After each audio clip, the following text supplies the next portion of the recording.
L'introduction de la monnaie unique africaine était prévue pour la première fois en 2003, mais elle a été reportée à plusieurs reprises, en 2005, en 2010 et en 2014. Après 4 tentatives échouées, 15 pays d'Afrique de l'Ouest ont convenu d'adopter l'année prochaine une monnaie unique appelée l'ECO. Mais les experts sont divisés sur l'impact que cela aurait sur l'économie de la région, en particulier dans les 8 pays membres qui utilisent le franc CFA, une monnaie soutenue par la France.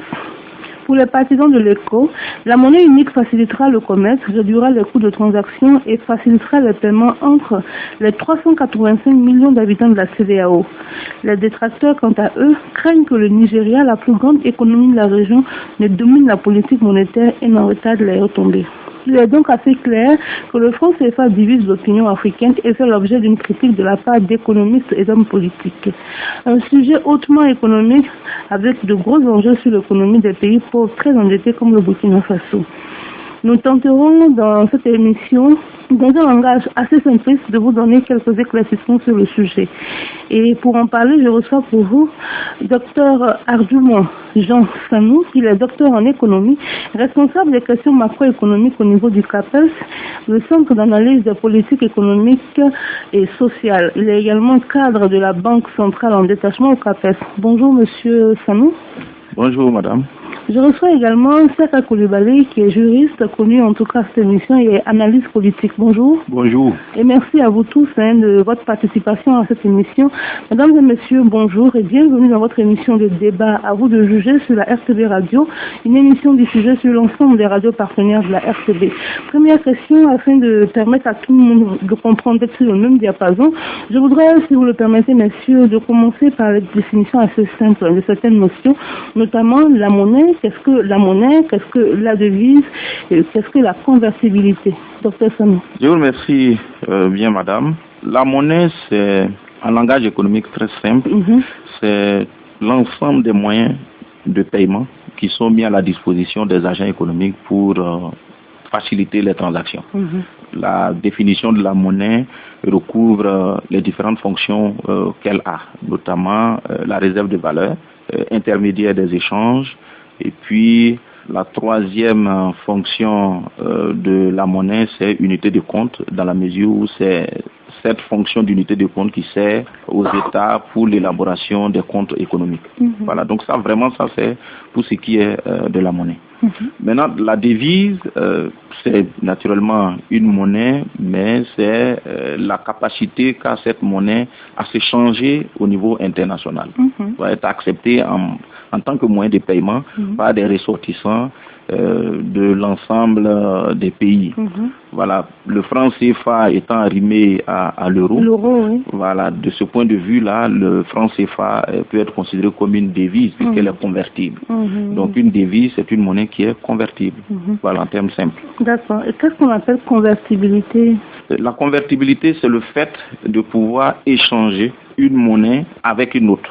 Voilà, sur la base d'un rapport, d'un poids. Voilà. Prenez le cas de l'euro, la relation euro-franc CFA. La convertibilité se fait 1 euro égale à 655,957 francs. Maintenant, cette valeur a été établie sur la base du poids économique en termes relatifs du CFA par rapport au franc français de l'époque. Et après, on a permis de faire la relation entre l'euro et le franc CFA.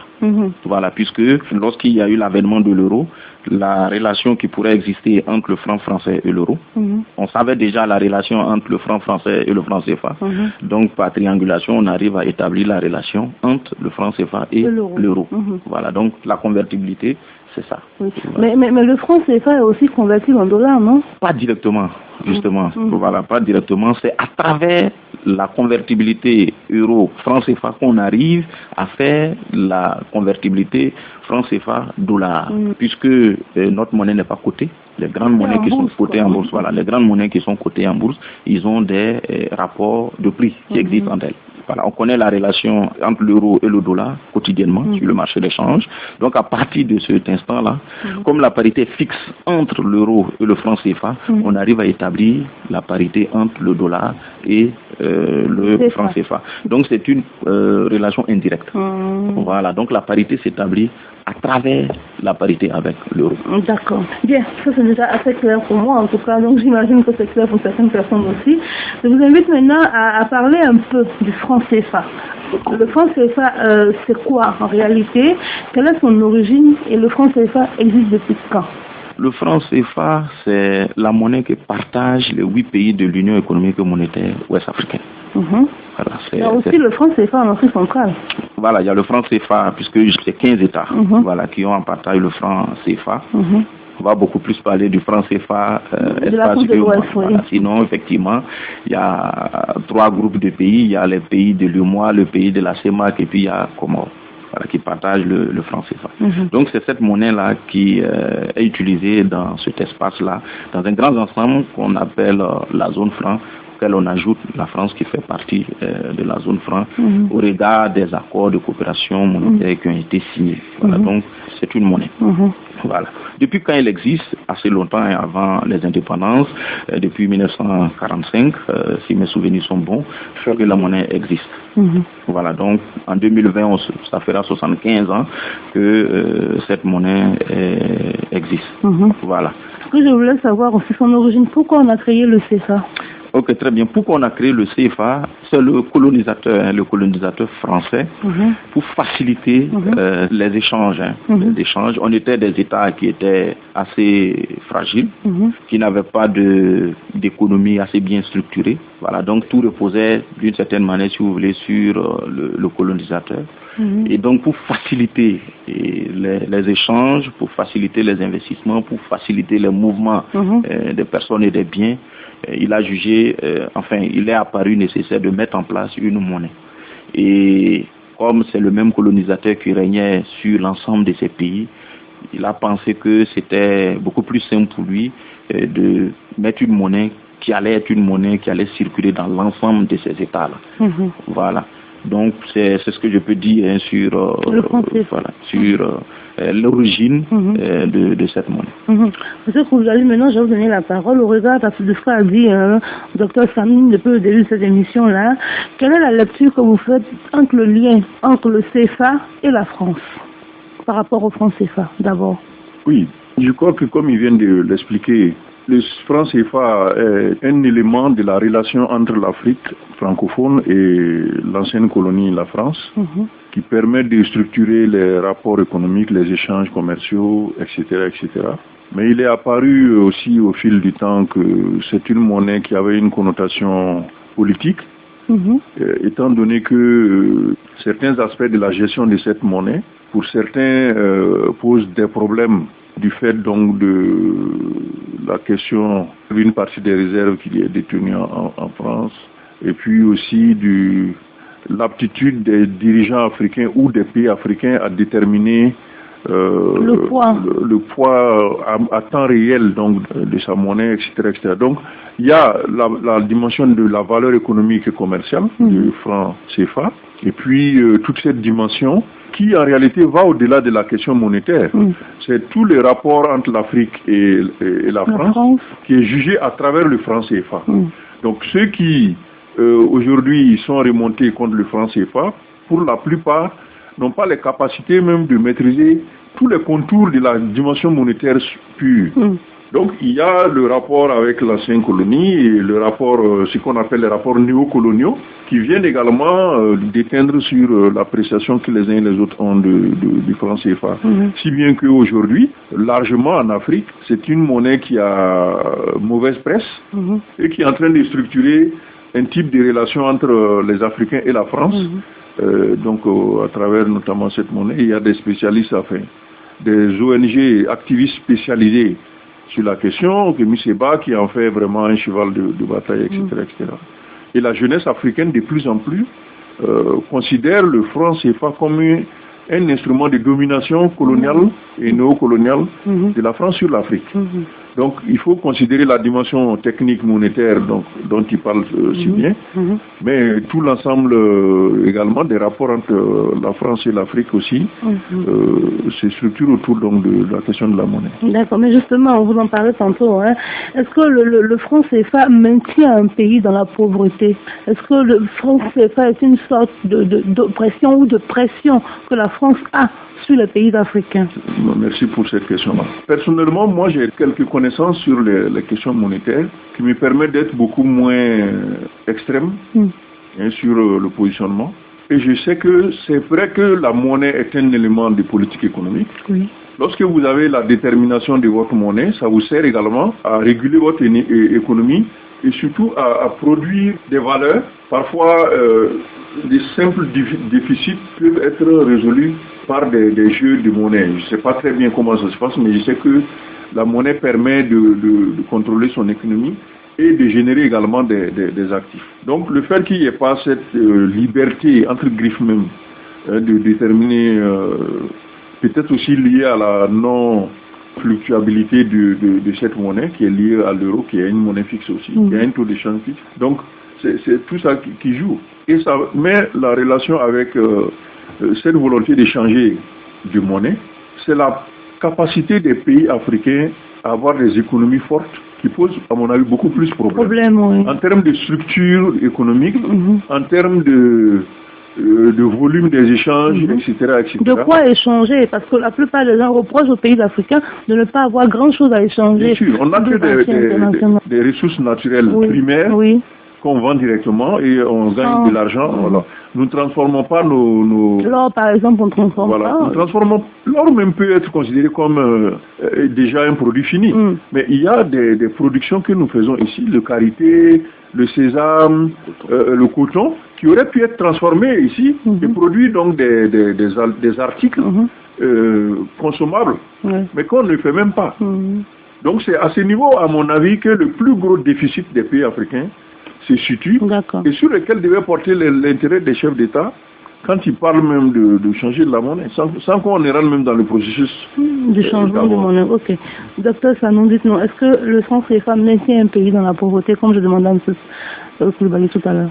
Non, pas du tout. Le franc CFA ne maintient pas un pays dans la pauvreté et je dois même dire sur ce sujet que les performances qu'on note aujourd'hui au niveau des pays qui ont en partage le franc CFA, notamment ceux de l'Union économique et monétaire ouest africaine, la monnaie joue un rôle assez important du fait de sa stabilité. Il a évoqué la question tout à l'heure, du fait de la stabilité de la monnaie.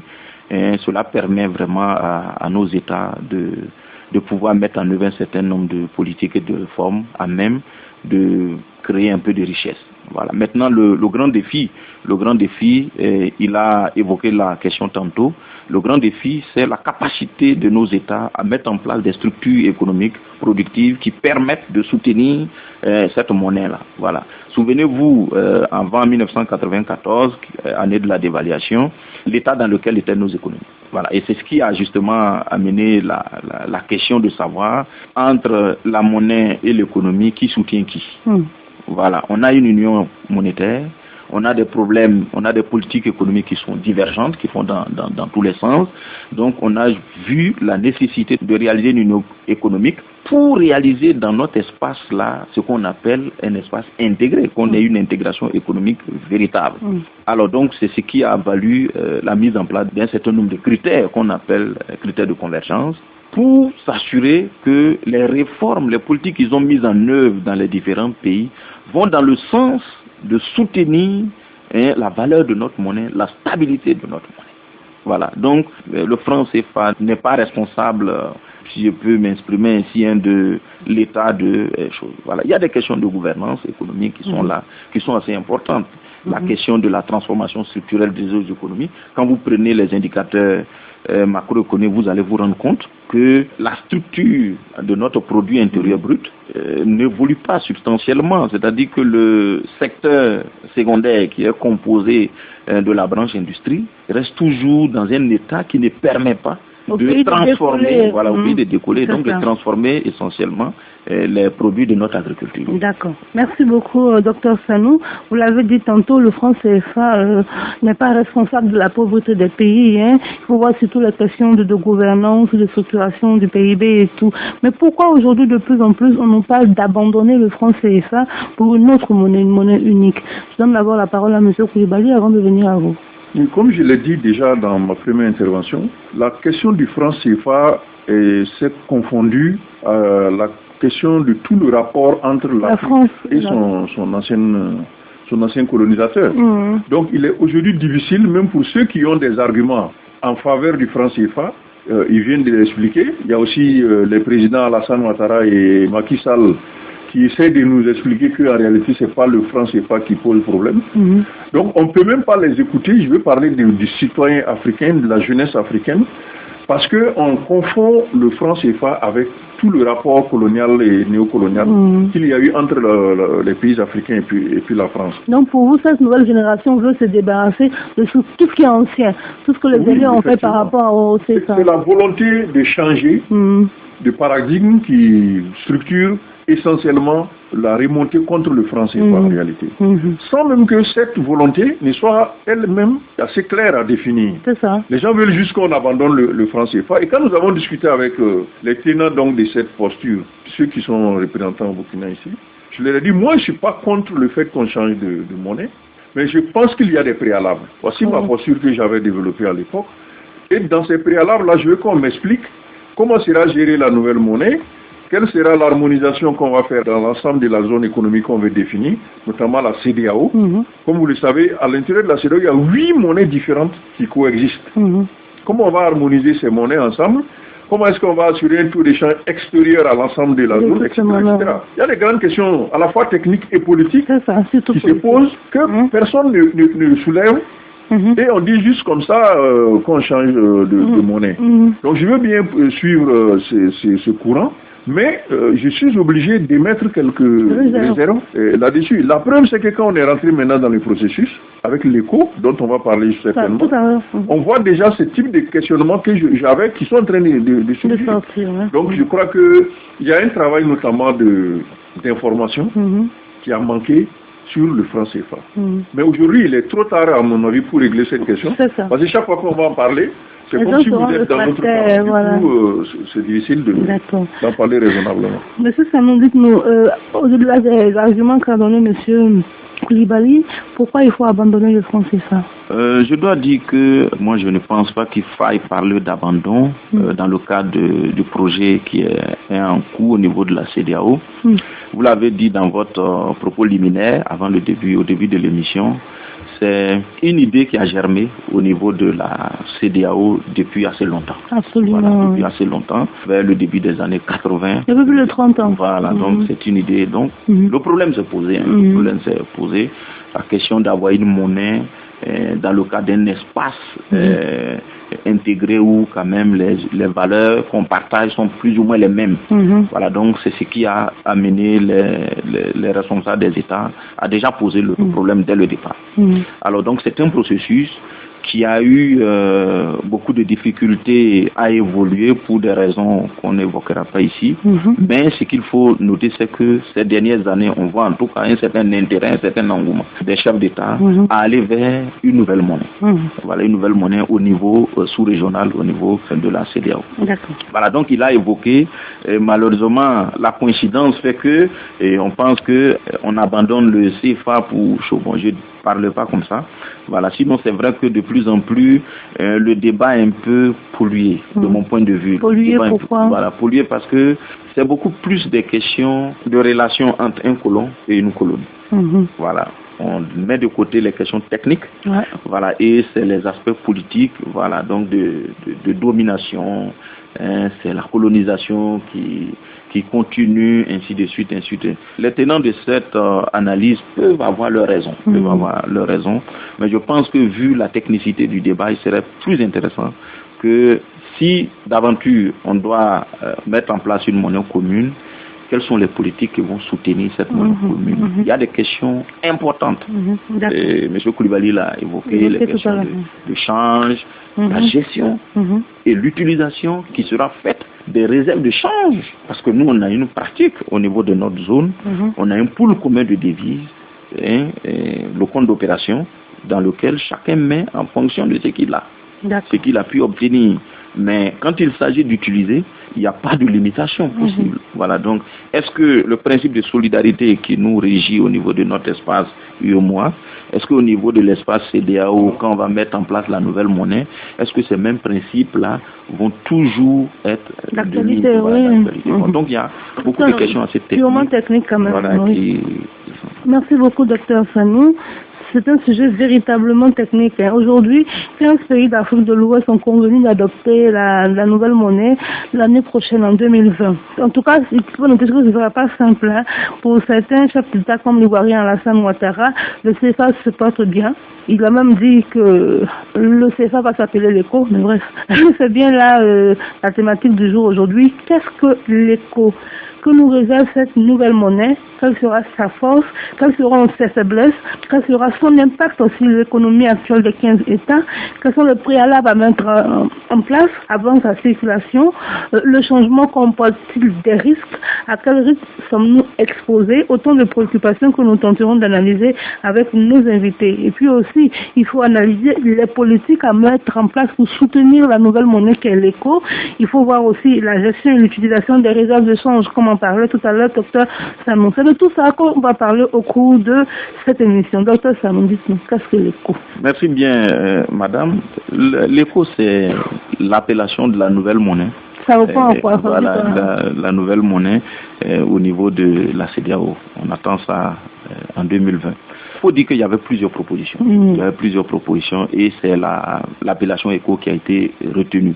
Voilà, donc c'est le groupe technique, parce qu'il y a un groupe technique qui a été mis en place pour réfléchir sur les différentes appellations et qui peuvent être choses. Bon, ce à quoi ça répond, je ne saurais être très clair sur cette question, mais quand j'analyse, je pense que c'est sûrement dû, par exemple, le terme ECOWAS en anglais, tellement c'est les trois premières lettres, et on a pris chose, et puis bon, il y a il y a économie à l'intérieur, ainsi de suite. Voilà, donc c'est ce que je peux dire.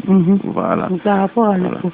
Monsieur Koulibaly, monsieur Sanou parlait tout à l'heure de l'éco, la nouvelle monnaie, vous avez suivi un tout petit peu. À votre avis, que nous réserve cette monnaie? Je pense que la nouvelle monnaie nous réserve beaucoup de biens. Beaucoup de surprises. Sinon, nous n'irions pas à cette nouvelle monnaie. Il y a, comme on l'a dit, la volonté des Africains de changer un peu. Et puis, peut-être aussi des considérations de politique économique que peut-être les dirigeants maîtrisent mieux que nous, les citoyens, qui font que l'un dans l'autre, il y a la nécessité peut-être de passer à l'autre monnaie. Mais essentiellement, c'est peut-être la perspective de l'intégration régionale, qui est peut-être l'argument le plus fort qui fait qu'on va à l'éco. Comme je vous l'ai dit, à l'intérieur de la zone CEDEAO, qui fait 15 pays, il y a 8 monnaies différentes qui ont cours. Donc, en termes d'échanges intra-communautaires, ça peut peut-être jouer négativement à un moment donné. Et dans cette perspective-là, les dirigeants peuvent estimer qu'il serait bon d'avoir une monnaie commune qui va consolider les autres structures de l'intégration. Comme je sais que la CEDEAO a déjà une union douanière, donc la monnaie vient consolider cette union douanière, par exemple, et faciliter les échanges intracommunautaires, c'est-à-dire entre les pays membres de la CEDEAO. Donc peut-être c'est la perspective la plus importante, en tout cas du point de vue des autres, parce que les gens de la zone CFA, comme on entend les chefs d'État le dire, apparemment ne se plaignent pas trop de leur monnaie. Même si l'opinion n'est pas favorable, les dirigeants estiment que c'est encore une monnaie assez stable. Voilà. Peut-être que eux, si ça s'était limité à la zone UEMOA, ils auraient juste changé de nom en préservant les grandes lignes. Mais comme il y a les autres pays qui ne sont pas de la zone franc, il faut donc trouver une autre monnaie de convergence et c'est ça peut-être qui a fait l'écho.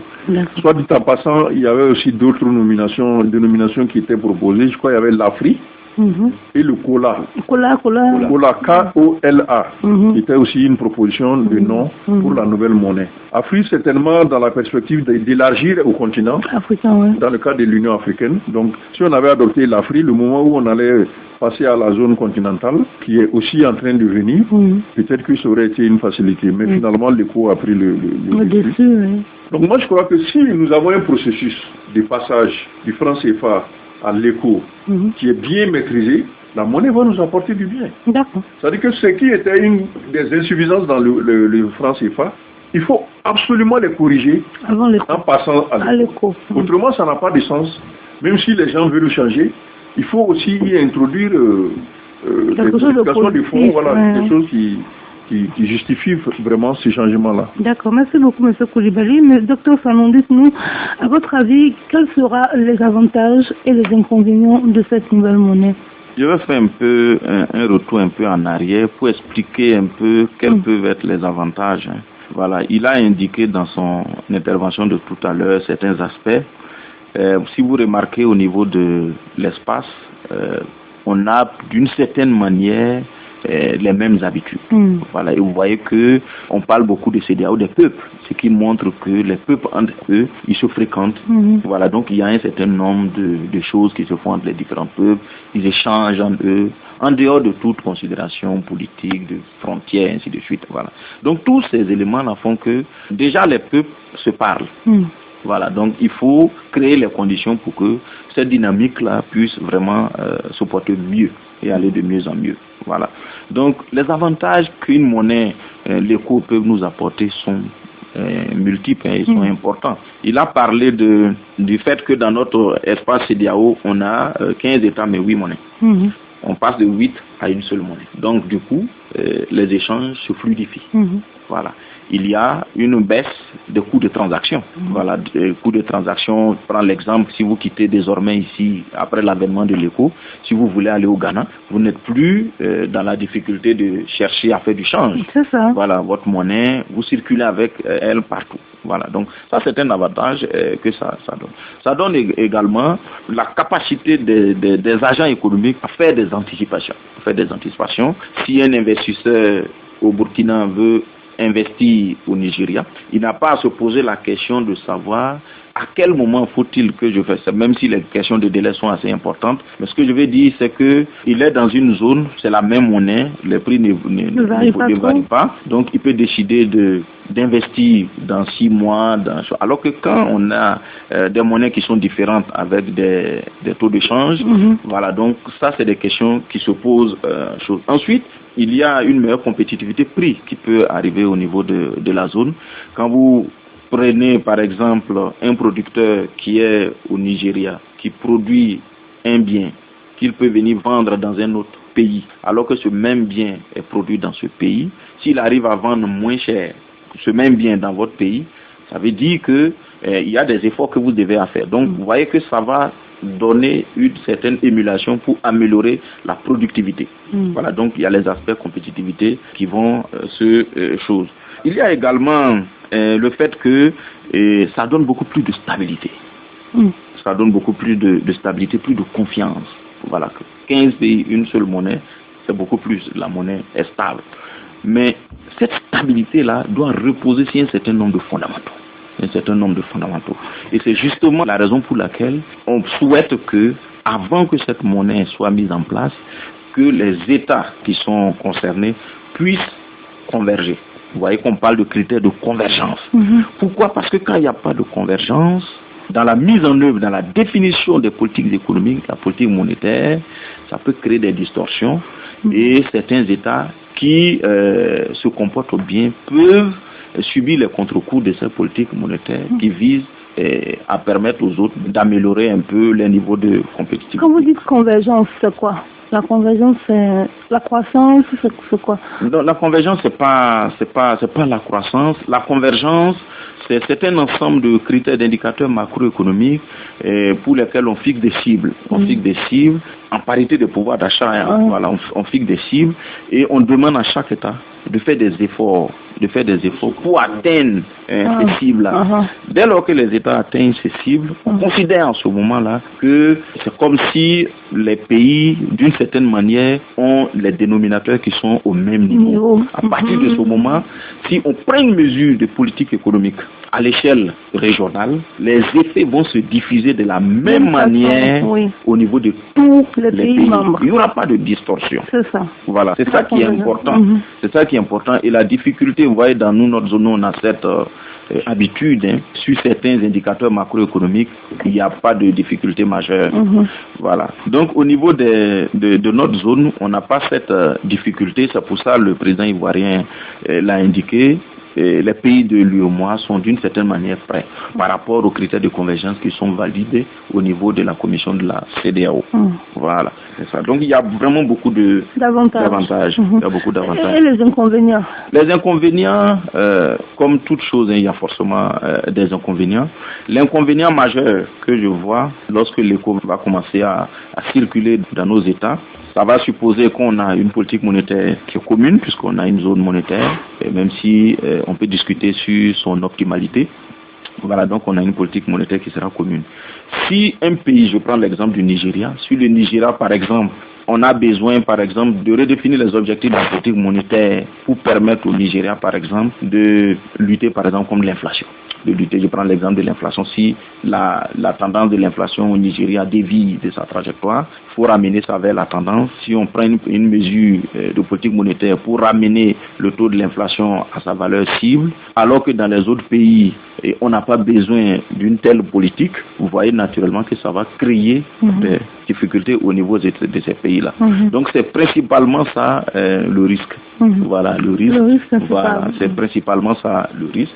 C'est vrai que la part de dévaluation, on ne parle pas de dévaluation, mais d'une certaine manière, oui, des questions de ce genre-là. Une dévaluation qui peut être due au fait d'un seul pays alors que les autres ne sont pas, voilà, parce qu'il y a une co-responsabilité. Voilà, donc quand il y a une difficulté, si on doit corriger cette difficulté, les conséquences vont être supportées par tous les pays. Mais on peut faire autrement, on peut aider le pays à se relever. Comme ça, on n'a pas besoin de faire une dévaluation qui va tout le monde. Tout à fait. On peut, c'est pour ça justement, M. Coulibaly l'a indiqué, il y a un ensemble de mesures qui doivent être prises. Voilà, sur le plan budgétaire, on parle il faut un budget fédéral, il faut faire du fédéralisme budgétaire.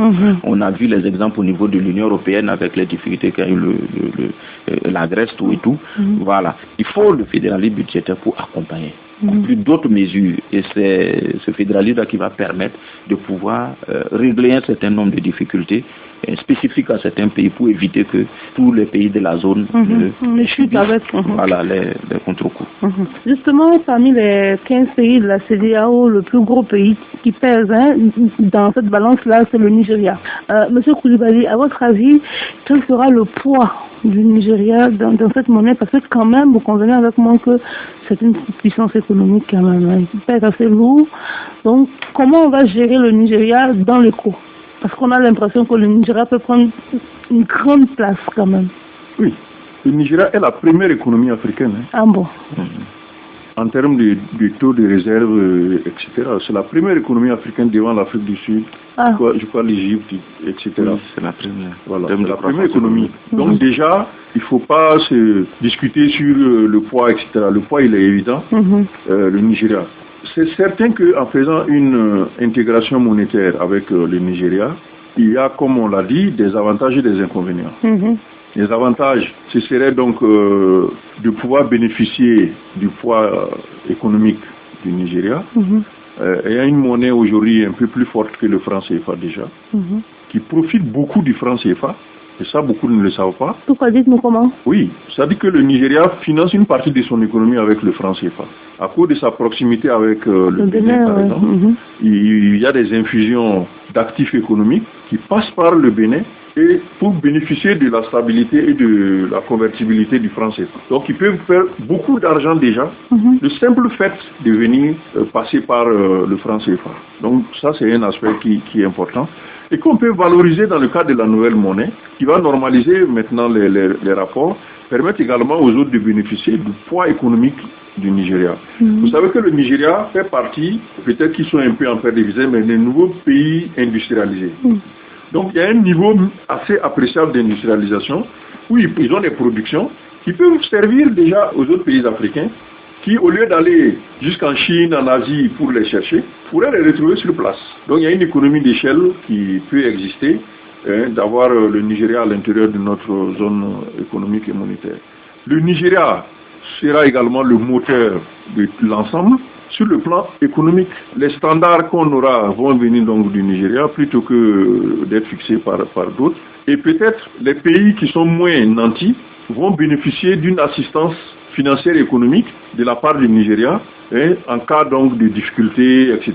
Comme nous avons l'habitude de bénéficier de l'aide de la Banque mondiale, du FMI, on pourrait avoir un système local, entre griffes, régional disons, qui pourrait servir à soutenir les économies les moins fortes, à partir donc de la puissance financière et économique du Nigeria. Donc il y a plein de possibilités comme ça. Mais il y a également des risques. Le risque, c'est que n'étant pas dans le même système politique et économique dont Sanou a parlé tout à l'heure, les fluctuations qui pourraient arriver au niveau du Nigeria vont très certainement déteindre sur le reste des pays de la zone, si bien qu'il va falloir veiller parce que le Nigeria s'aligne sur les critères qu'on va définir, voilà, ce qu'on appelle les critères de convergence. Entre autres, il y a l'inflation, comme dont il a parlé, il y a les déficits publics, vous avez ces questions de masse salariale dont parlait notre gouvernement quand les gens font les revendications, ça fait partie également. C'est-à-dire qu'on dit à chaque pays, vous ne devez pas dépasser tel taux de masse salariale par rapport à votre PIB ou votre budget. Donc on se fixe des données comme ça et on essaie de les respecter. Donc on n'est pas certain qu'avec le Nigeria on soit sur les mêmes longueurs d'onde.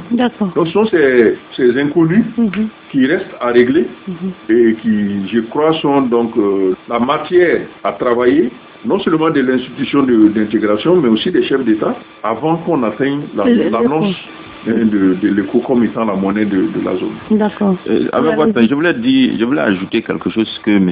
Koulibaly a indiqué tantôt, le fait que le Nigeria utilise le CFA. Voilà. Donc c'est un fait. C'est un fait. C'est ça qui montre également que le fait d'avoir une monnaie unique qui est assez stable, qui est convertible, est une bonne chose. Voilà. Parce que ce qui se passe, c'est que beaucoup d'opérateurs économiques nigérians ouvrent des entreprises au niveau du Bénin, des succursales, des filiales au Bénin, voilà, qui importent, parce qu'ils sont ils sont implantés au Bénin, qui est dans la zone UEMOA, donc qui bénéficie du franc CFA, qui est une monnaie assez stable.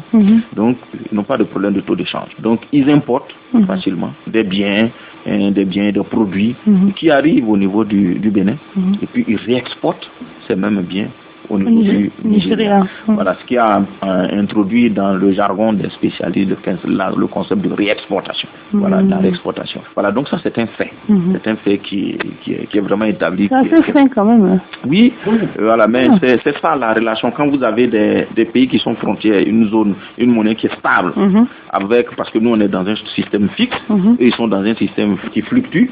Donc vous voyez, pour un entrepreneur, un investisseur qui est dans une zone qui fluctue, donc les anticipations, c'est difficile à faire.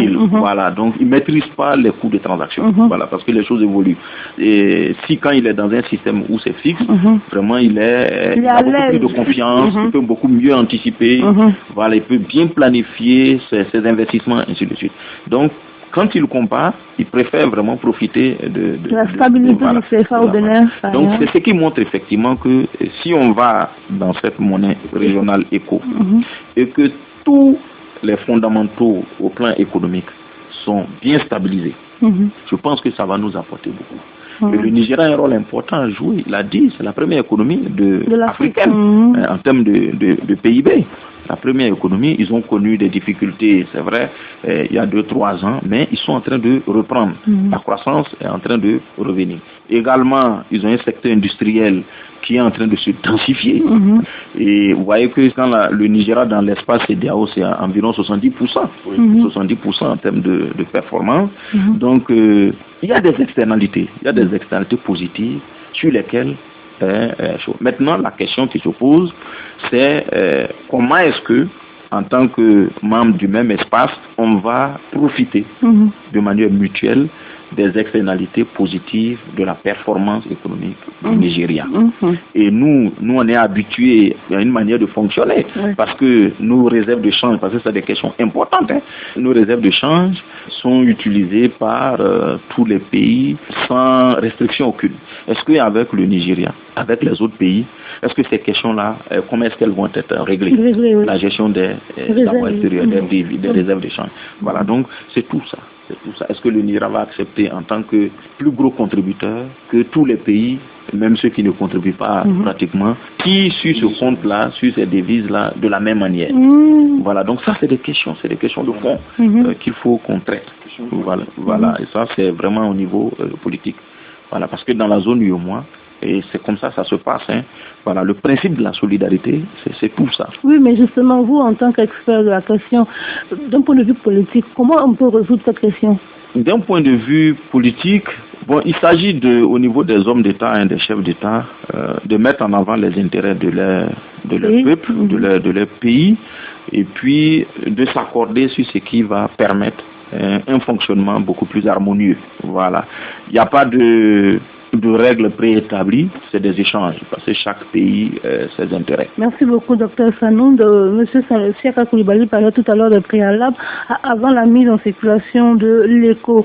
Dans ma petite lecture, j'ai rencontré 4 premiers préalables qui sont un déficit budgétaire n'excédant pas 3%, un taux d'inflation annuel moyen inférieur à 10%, le financement des déficits budgétaires par la Banque centrale ne devrait pas dépasser 10% des recettes fiscales de l'année précédente. Vous allez confirmer si c'est faux, des réserves extérieures brutes représentant au moins 3 mois d'importation avec disponible. C'est bien ça, monsieur le Dr Sam? Si, c'est bien ça. Voilà, un déficit budgétaire qui ne doit pas dépasser 3% du PIB. Oui. C'est un critère qui existe au niveau de notre espace. C'est pour vraiment amener les dirigeants, en tout cas l'autorité, à avoir une gestion responsable de la chose publique. Voilà, pour faire des investissements, les ressources publiques doivent être utilisées à bon escient, comme on le dit. Voilà, au niveau du taux d'inflation, c'est également un indicateur qui est suivi. Mais dans la zone UEMOA, on n'a pas de problème à ce niveau parce que tous les pays quasiment respectent l'objectif de 3% qui a été défini au niveau alors que dans l'espace CEDEAO, c'est 5%. Le financement du déficit budgétaire, ça ne fait pas partie des indicateurs au niveau de l'espace parce que ça, c'est des questions qui ont été réglées depuis très longtemps. Mais dans les autres pays, il y a que les banques centrales accordent de l'argent aux choses. Voilà, donc, pour financer un peu. Donc, on normalise un peu. Mon souci, c'est véritablement le Maroc. Peut-être que vous me permettrez d'en parler. Le Maroc qui est observateur à la CEDEAO, le Maroc qui veut entrer dans la CEDEAO. Donc, moi, je sais que le Maroc a des accords économiques avec la France. Et le Maroc dans la CEDEAO, avec l'ECO, c'est comme si c'était la France dans la CEDEAO, quoi. Monsieur Koulibaly, quel est votre avis là-dessus? Bon, je pense que le souci, il est assez partagé. Les gens ne comprennent pas bien ce que fait le Maroc aux portes de la CEDEAO. Avec cette pression qui est faite pour intégrer même les organes. Et donc, cela va nous amener à étendre l'espace au-delà de la frontière actuelle. Oui. Donc, voilà. Mais c'est une question politique. Je crois qu'il y a un frein qui a été mis à l'entrée totale du Maroc dans la CEDEAO et que cette question est encore en étude.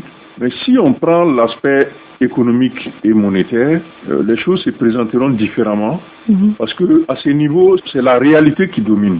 Si le Maroc est un partenaire économique important, les pays ne vont pas faire des difficultés à commercer avec le Maroc.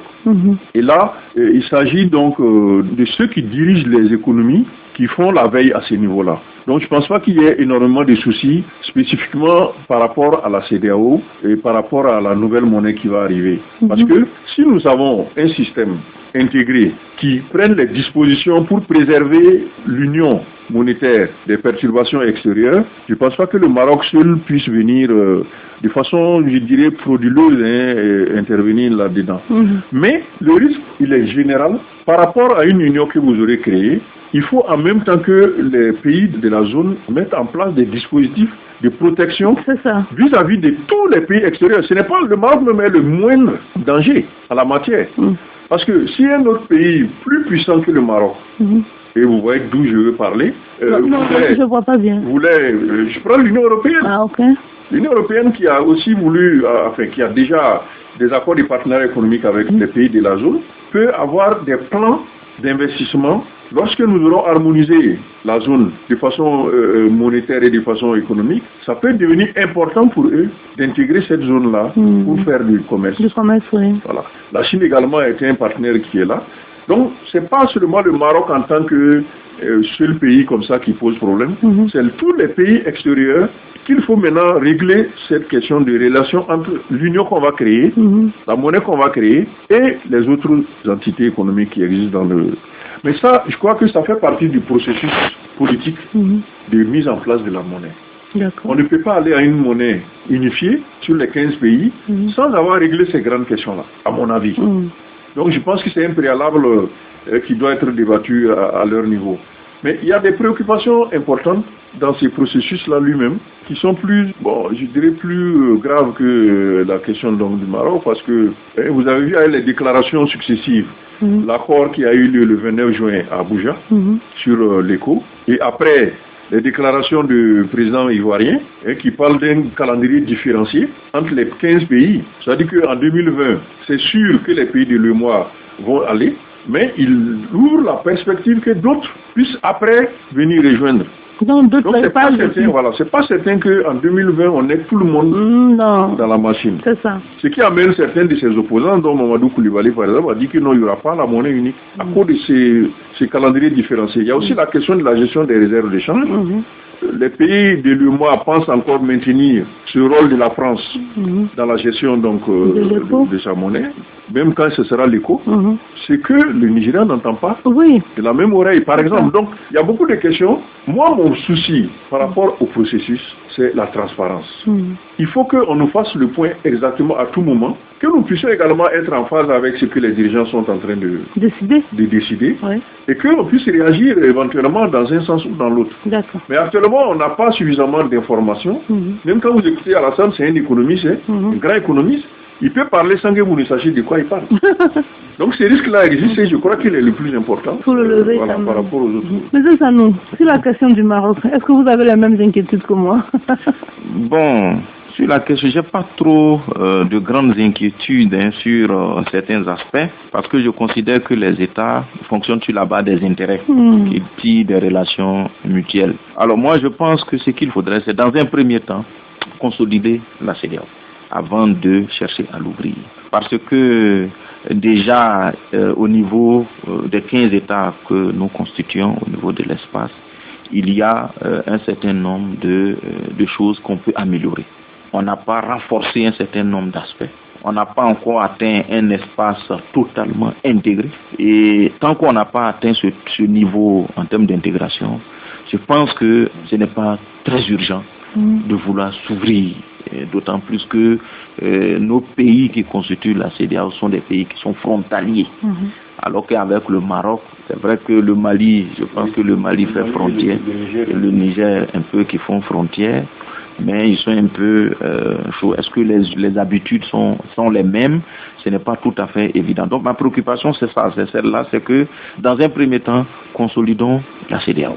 Et dans un second temps... Quand vous dites consolider, qu'est-ce qu'on met dans la consolidation là? On met quoi dedans? Voilà, c'est-à-dire qu'au niveau économique, il faut véritablement que la CEDEAO fasse en sorte que les économies des différents pays là puissent converger, atteindre un certain niveau qui puisse leur permettre de protéger un peu les entreprises, les économies locales.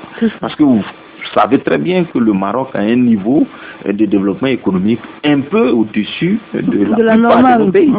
Donc si on ouvre nos économies au Maroc, naturellement, ça va constituer un problème en tout cas pour nos économies locales dans une certaine mesure.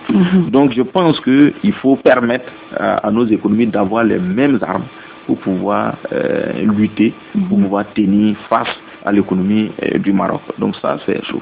Alors de l'autre côté, la zone de libre-échange continentale vient d'être adoptée et à partir de ce moment, le Maroc, étant un pays africain, peut justement profiter de ce nouvel instrument qui est là, donc commercer avec tous les autres pays, parce que sur les produits et les services qui auront été désignés par chaque pays, il y aura des désarmements tarifaires.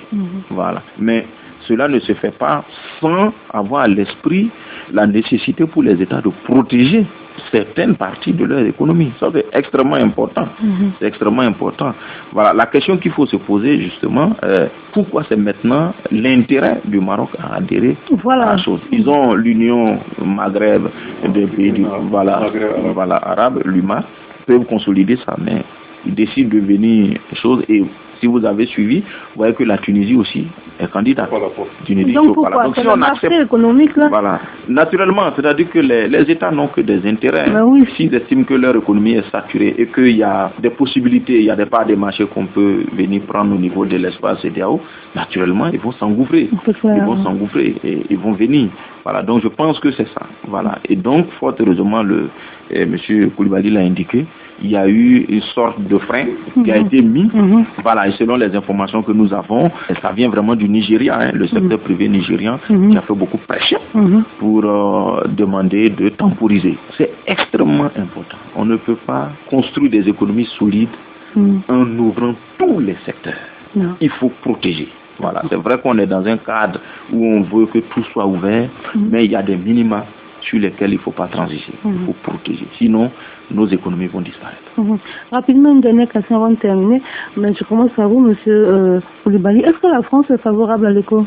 Non, si on écoute les propos du président français, il voudrait considérer ce processus comme une question de souveraineté africaine. D'accord. C'est les pays africains qui décident de ce qu'ils veulent. Qu'ils restent dans le franc CFA, eux, ils n'ont pas de problème. S'ils veulent quitter le franc CFA, c'est ce que Emmanuel Macron a dit. Maintenant, comme on le sait, la France a une politique à double levier en Afrique. Il y a le niveau officiel où les principes sont respectés, les principes des relations internationales sont respectés. Il y a d'autres niveaux où il y a beaucoup moins d'éthique. Donc je ne sais pas exactement qu'est-ce que la France est en train de préparer entre griffes. Parce qu'on peut penser, ceux qui disent que c'est une monnaie coloniale, le franc CFA, pensent que la France tire profit du simple fait de la monnaie. Donc, on pourrait perdre si on se décroche de la France en termes de gestion monétaire. Si cela est avéré, je n'ai pas de données, moi, là-dessus. C'est sûr que la France va trouver une parade à ça pour ne pas donc perdre beaucoup du fait que les pays africains vont décrocher. Et puis compenser peut-être par du commerce ou autre chose. Mais je ne suis pas sûr que la France aille à la guerre, par exemple, pour pouvoir maintenir les pays africains. Tout dépend, à mon avis, des pays africains eux-mêmes. Quelle est notre capacité à élaborer des politiques économiques endogènes que nous maîtrisons et qui vont dans l'intérêt de nos pays? C'est ça qui est plus la préoccupation à mon avis. Monsieur Sanou, vous pensez que la France n'est pas favorable ou elle est favorable? C'est une question assez intéressante et en même temps délicate. Un peu délicate, mais comme il a dit, ainsi on s'en tient aux déclarations des autorités françaises, c'est une question qui nous concerne. Mais Macron a dit aussi qu'on le CFA peut s'appeler ECO tout simplement. Oui, pourquoi on dit qu'on ne change rien dans le fond? Oui, mais à partir du moment où ce n'est plus les 8 pays de l'UEMOA, si je prends le cas de l'UEMOA, parce que le franc CFA, vous savez, il y a le franc CFA Afrique occidentale, il y a le franc CFA Afrique centrale. Et puis comment? Voilà, et puis de l'autre côté. Alors donc, si on prend tout ce qui concerne notre espace en Afrique de l'Ouest, il y a le franc CFA, mais avec l'éco, on étend un peu. On va dans l'espace CEDEAO. On va dans l'espace CEDEAO. Donc à partir de ce moment-là, les autres pays n'ont aucun lien, n'ont aucune contrainte vis-à-vis de la France si on pense que la France n'est pas chose. Voilà. Maintenant, c'est vrai, la France, dans cette affaire de éco, si l'éco doit fonctionner normalement, il y a des choses que la France va perdre. Voilà, par exemple, quand vous voyez dans le cas du franc CFA, la parité étant fixe, les investisseurs français qui viennent pour investir dans notre espace, bon, ils sont beaucoup plus à l'aise. Ils bénéficient d'une monnaie qui est plus forte. Ils viennent investir dans notre zone. Bon, vraiment, ça, c'est un avantage qui... Ensuite, on est dans ce qu'on appelle la zone franc. Donc, il y a libre transférabilité. Transfère les choses sans problème. Donc, voilà. Donc, si on change de système, que le système est changé de bout en bout, ou avec tout ce que cela implique, la France se retrouve dans une situation comme l'est aujourd'hui les États-Unis, la Chine, vis-à-vis de notre espace, de notre chose. Voilà. Donc, il va falloir beaucoup plus de compétitivité. Voilà. Donc sinon, même si la France n'est pas d'accord pour la nouvelle monnaie, ça c'est des questions en tout cas qui ne sont pas publiques. Voilà. Mais il faut que, en tant qu'Africains, en tant que citoyens CEDEAO, que nous-mêmes, que les États sachent qu'est-ce qui est bien pour leur pays, pour les peuples. Et sur cette base-là, qu'ils définissent pour leur peuple les politiques qui peuvent permettre à ces peuples-là de s'épanouir. Merci beaucoup, Dr Sanou. Et c'est cette note d'espoir qu'on va prendre congé de vous. La communauté économique des États de l'Afrique de l'Ouest, CEDEAO, l'Union politique et économique de la région, a déclaré que le déploiement sera progressif et que les pays qui satisfont aux critères énoncés adopteront la monnaie en premier. Mais les avis sont toujours partagés. Pour certains économistes, une monnaie unique serait un instrument précieux dans le système monétaire international parce que les pays d'Afrique de l'Ouest, pays en développement pour la plupart, ne sont pas à l'abri des chocs monétaires causés par les politiques mises en œuvre dans le reste du monde. Pour d'autres, par contre, il faut plutôt revoir les politiques nationales pour booster la croissance économique avec une monnaie stable et facilement convertible. J'espère que vous avez appris quelque chose au cours de cette émission. J'ai reçu pour vous Erjuman Jean Sanou, qui est docteur en économie, qui est responsable des questions macroéconomiques au niveau du CAPES. Le CAPES, c'est le Centre d'analyse des politiques économiques et sociales.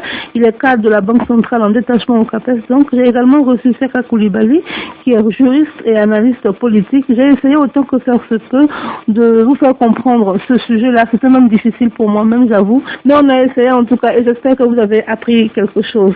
À la prise de son, il y avait Laurentine Compaoré et Augustin Zapsonré. La réalisation, c'est Augustin Zapsonré. Au micro, je suis Bénédicte Sawadogo. À la semaine prochaine, si Dieu nous prête vie. Au revoir. C'était À vous de juger, une émission de débat sur la RTB Radio. Réalisation, Augustin Zapsonré. Présentation, Bénédicte Zouré Sawadogo. Zouré Sawadogo. Zouré Sawadogo. Zouré Sawadogo. Zouré Sawadogo. Zouré Sawadogo.